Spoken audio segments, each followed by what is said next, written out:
How do you remember your grandfather, Emperor Haile Selassie? Well, I must say I have memories going back from the time I was a very young child to the time I was 14.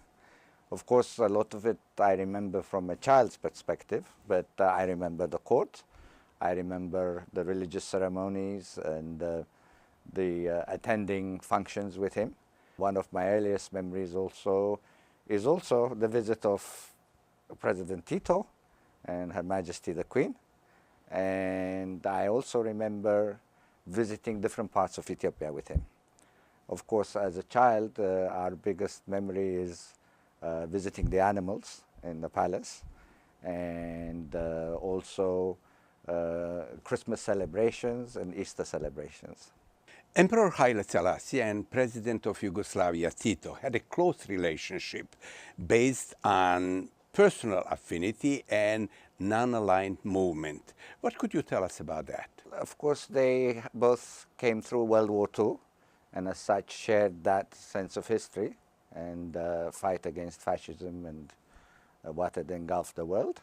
And subsequently, they also were leaders within the non-aligned movement. So both President Tito and His Majesty visited each other's countries. And I believe also that President Tito was given a villa in Ethiopia, which subsequently became the embassy of Yugoslavia. But I think also more importantly, the emperor's affinity to Serbia and Yugoslavia was the shared faith in Orthodoxy.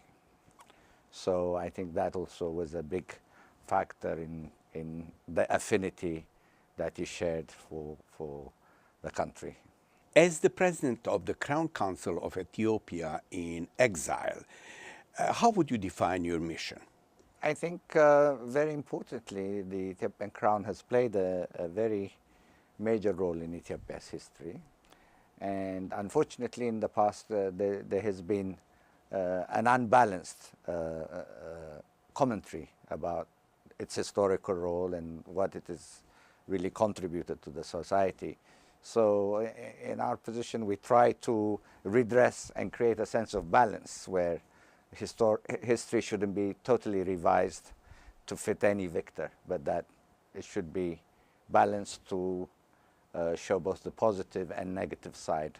On the practical side, we've always sponsored scholarships, which is also a heritage that Yugoslavia did for many Ethiopian students that sponsored scholarships, especially in the technical field. We've had scholarships here in the United States.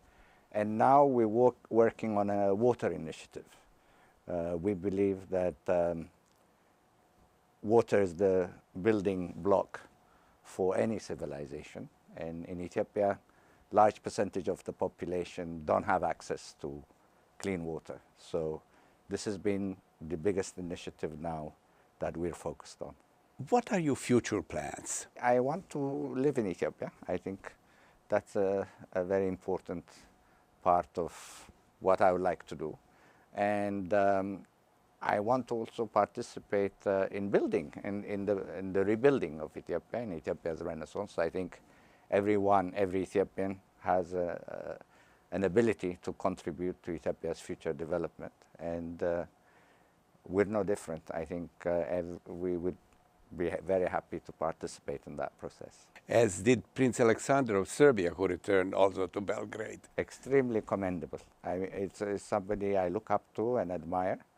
I think he has sacrificed a great deal, and I understand he's also extremely active in the humanitarian side of his mission. So I think this is an example worthwhile following.